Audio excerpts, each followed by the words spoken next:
Hi guys, good morning. मच्छर कितने आ रहे हैं, अंदर घुस जाते हैं सारे, फिर निकलते नहीं है। अब आप लोगों से क्या ही छुपाना यार, जो मैं छुपाने की कोशिश करूंगा तो वो सामने दिखेगा, कैमरे में दिखेगा। मुझे आज तक इतना दुख किसी मसल ने नहीं दिया जितना दुख सिर्फ इस एक मसल ने दिया है, वो है हमारे क्वाड्स। मेरे पापा के भी जेनेटिकली वीक थे, पतले थे लेग्स, मेरे भी लेग्स पतले हैं। मेरी बॉडी में जो मुझे प्लस पॉइंट है वो है मेरे डेल्ट्स और मेरे चेस्ट, ये मैं पहले बता चुका हूँ। हम सबके में कुछ ना कुछ कमी होती है, हम सबके अंदर कुछ ना कुछ मसल इम्बैलेंस होता है या फिर कहीं पे आपको स्ट्रेंथ इम्बैलेंस होगा। ये चीज़ें बचपन से भी हो सकती हैं, ऐसा नहीं है कि आपको ये बाद में हुआ है, आपकी किसी गलती से हुआ है। हम उसको ज़्यादा से ज़्यादा इम्प्रूव कर सकते हैं बाय एडिंग सम एक्सरसाइजेज, उनकी फ्रीक्वेंसी बढ़ा के, ट्रेनिंग फ्रीक्वेंसी बढ़ा के, और वही मैं कर रहा हूँ। बाकी सारे मसल्स में मुझे चेंजेस बहुत जल्दी दिखे हैं, सिर्फ ये लोअर बॉडी ही एक ऐसा मसल है जिसमें समय ज़्यादा लग रहा है। आज भी हमारा लेग डे है जहाँ पे हम थोड़ा सा हायर रेप रेंज में ट्रेन करेंगे। मेरा हफ्ते में 3 सेशन ऐसा रहता है, एक हायर रेप रेंज में 15 से 20, एक 6 से 10 रेप रेंज में मैं अपने लोअर बॉडी को ट्रेन करता हूँ, और एक बीच में 8 से 12 रेप रेंज में। तो मैंने यहाँ पे फ्रीक्वेंसी इंक्रीज़ करी जिससे मुझे चेंजेस दिख रहे हैं, और आने वाले समय में हम ये जो हमारी कमी है इसको भी एक स्ट्रेंथ बना लेंगे। आज जिम में बहुत ज़्यादा भीड़ है, पता नहीं हम लोग ब्लॉग कैसे रिकॉर्ड करेंगे। तो इधर 20 है कि 2 प्लेट, इधर 20 के 2 प्लेट, इससे हम कोशिश करेंगे 20 रेप लेने की। दे चाबी अरे यार ला दे जेब में रख लेता हूँ। मेरे शॉर्ट्स देख के बहुत सारे लोगों को कन्फ्यूजन हो जाती है, मेरे फॉलोअर्स ही कभी कभी मुझे हेट करने लगते हैं। मैं स्क्वाट्स के अगेंस्ट नहीं हूँ, लेकिन मैं हमेशा आप लोगों को ऑप्टिमल एक्सरसाइज बताता हूँ किसी भी मसल को बिल्ड करने के लिए। स्मिथ मशीन स्क्वाट मैं इसलिए करता हूँ क्योंकि इट प्रोवाइड्स स्टेबिलिटी, और आप अपने स्टैंड्स को बदल के अपने डिफरेंट ग्रुप ऑफ मसल को बायस ज़रूर कर सकते हो।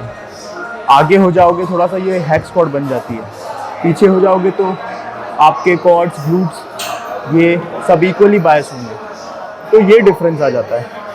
ये चीज़ हम फ्री वेट बारबेल स्क्वाट में नहीं देख पाते हैं। तो मेरी किसी मूवमेंट से दुश्मनी नहीं है, मैं आपको ज़्यादा ऑप्टिमल एक्सरसाइज बताने की बस कोशिश करता हूँ। Now this is lying hamstring curl. इसमें 6 से 15 रेप रेंज में हम ट्रेन करेंगे। 6 से 15 का मतलब है सबसे हैवी जो रेप आएगा, सबसे जो हैवी वेट इसमें मैं लोड करूंगा उससे 5 या 6 रेप में फेलियर आ जाना चाहिए, और जो लाइटेस्ट रहेगा उससे 13 या 14 रेप रेंज में फेलियर आ जाना चाहिए। So this is 45 degree hip extension. इसमें लोगों को लगता है कि वो अपने ग्लूट्स और अपने हैमस्ट्रिंग्स को ज़्यादा टारगेट करते हैं, बट ऐसा कुछ नहीं है, बायसेस बदल जाते हैं। ये ग्लूट्स और हैम्स बायस ज़्यादा हो जाती है, ठीक है। लोअर बैक स्टिल इंगेज हो रहा है, लोग बोलते लोअर बैक तो इंगेजमेंट खत्म ही हो जाएगा अगर सिर्फ इतना ट्रैवल करोगे। तो आपको पूरे नीचे से ऊपर तक जाना है तो आपका लोअर बैक इंगेज होगा, जबकि ऐसा नहीं है। एक्सटेंशन और स्मिथ मशीन स्क्वाट का एक कॉम्बिनेशन इतना परफेक्ट है, जब स्मिथ मशीन स्क्वाट आप करते हो या कोई भी स्क्वाट करते हो तो आपके जो क्वाड्स हैं वो लेंथेंड पोजीशन में ट्रेन होते हैं। इसमें एक्सटेंशन में, लेग एक्सटेंशन में, शॉर्टन में, और इसमें साथ में अगर आप एक पॉज दे रहे हो तो वो टाइम अंडर टेंशन, मतलब ये सारे जो कॉम्बिनेशन है ना, और फिर ड्रॉप सेट, ये हाइपरट्रोफी की तरफ आपको पुश करते हैं। और यही इन्हीं सब चीज़ों को मिला जुला के मैं हाइपरट्रोफी 5 से 6 महीने में, क्योंकि जो मसल्स रहते हैं ना वो बड़े दिखते हैं। अगर आपकी बॉडी में फैट परसेंटेज बढ़ा हुआ है, आपने मसल कट डाउन किया, मसल ड्रॉप डाउन किया है, आपके जो फैट कट डाउन किया, तो आपके जो मसल्स हैं ना भले ही छोटे हैं लेकिन वो कैमरे में बड़े दिखेंगे। ऐसे ही तो बहुत सारे एथलीट्स आपको बेवकूफ़ बनाते हैं, थोड़ी सी लाइट्स अच्छी करके। हमको देख के लगता है कि बहुत बड़े हैं, लेकिन रियल लाइफ में वो छोटे रहते हैं, पतले रहते हैं, मस्कुलर रहते हैं, जो कि एक अच्छी बात है। I am talking about natural athletes.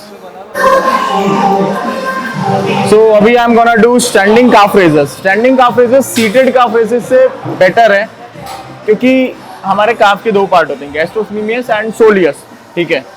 अब इन दोनों गाने बज रहे हैं एक तो, अब इन दोनों को ही इफेक्टिवली ट्रेन करने के लिए आपको स्टैंडिंग करना चाहिए।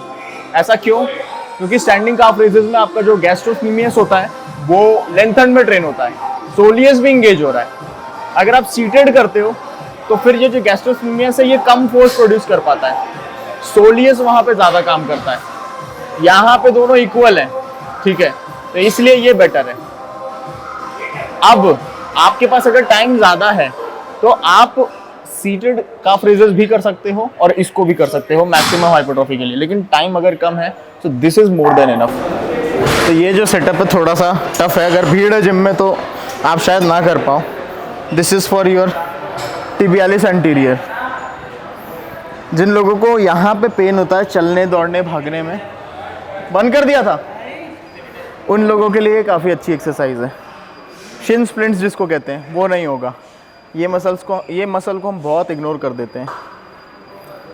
तो जितना वेट ले सको थोड़ा सा हाइट बढ़ा लेना, नहीं तो रेंज नहीं मिलेगी आपको। जितना स्लो हो सके वैसे रेजिस्ट करना मुश्किल हो जाता है, एक समय पे स्पीड बढ़ानी पड़ती है, पर कोशिश करो थोड़ा सा स्लो रखो।